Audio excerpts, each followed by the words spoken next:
দর্শক, আবারও আমি একটা নতুন ভিডিও নিয়ে চলে আসলাম। তো এখন আমি অবস্থান করতেছি একটা ঢেঁড়স অর্থাৎ ভেন্ডি ভেন্ডি জমিতে।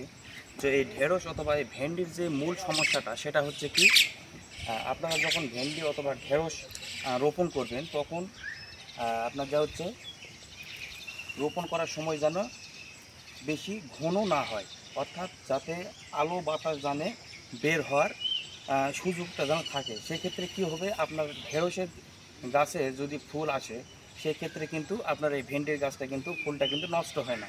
দর্শক, আমি মোহাম্মদ আবু হাসান, আমি মূলত স্মার্ট এগ্রোভেটে মহাদেবপুর টেরিটরিতে কর্মরত আছি। তো আজকের ভেন্ডির তিনটা সমস্যা নিয়ে কথা বলবো। সেটা হচ্ছে, 1 নম্বর, ভেন্ডির গোড়া পচা রোগ, অর্থাৎ ভেন্ডির যে এই গুড়ি গুড়ি বৃষ্টির দিন, তো সেক্ষেত্রে ভেন্ডির মেন সমস্যা হচ্ছে কি গোড়া পচন। এই গোড়া পচন যদি দেখা যায় সেক্ষেত্রে কৃষক ভাইদের পরামর্শ কী অথবা করণীয় কী?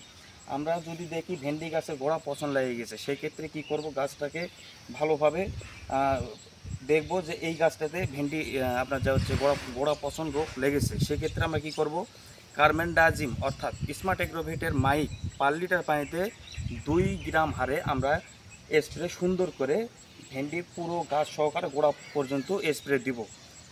ভেন্ডির কিন্তু ফুল অথবা ফল চলে আসছে। তো এই যে ফলটা আপনার যা হচ্ছে যদি দেখানো যায় হলুদ হয়ে পড়ে যাইতেছে, দর্শক এই যে যদি দেখানো যায় হলুদ হয়ে পড়ে যাইতেছে, এটা আসলে কি সমস্যা?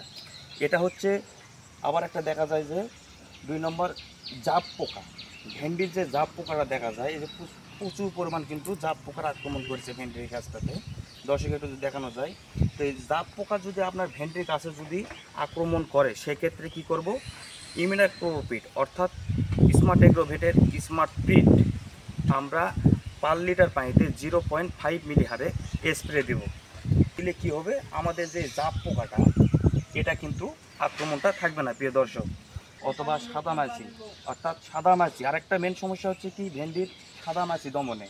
সাদামাছি যখন আপনার গাছটাকে যখন আক্রমণ করবে তখন কিন্তু এই পাতার ব্যাক পার্টে আপনার যখন আক্রমণ করবে, মূলত সাদামাছিটা পাতার ব্যাক পার্টে আক্রমণ করে থাকে। যখন আক্রমণ করবে আপনি দেখলেই বুঝতে পারবেন যে এই গাছটাতে সাদামাছি আক্রমণ করছে। সেক্ষেত্রে কিন্তু আপনার কী করতে হবে, আমাদের স্মার্ট এগ্রোভেটের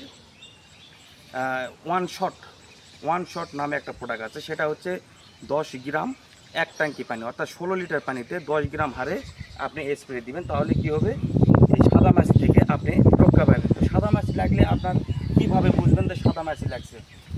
যখন দেখবেন একটা ভেন্ডির গাছে সাদামাছি আক্রমণ করছে তখন কিন্তু এই পাতাটা পুরোটা রস চুষে খায় হোয়াইট কালার করে ফেলবে, অর্থাৎ পাতাটা শুকিয়ে ফেলবে। সেক্ষেত্রে কিন্তু আপনার কিন্তু ফলনটা কম হবে। তো প্রিয় দর্শক, আমি যে 3টা সমস্যার কথা বললাম, তো এই সমস্যা একটা হচ্ছে ভেন্ডির গোড়া পচা, অর্থাৎ 2 নম্বর হচ্ছে সাদামাছি, আর 3 নম্বর হচ্ছে, তো সেই ক্ষেত্রে 3টা প্রোডাক্ট আপনি স্প্রে দেবেন, ইনশাল্লাহ আপনার ভেন্ডি গাছ থেকে 3টা রোগ থেকে সমাধান পাবেন। তো দর্শক, আজকের ভিডিও এই পর্যন্তই। ভালো থাকবেন, সুস্থ থাকবেন। আসসালামু আলাইকুম।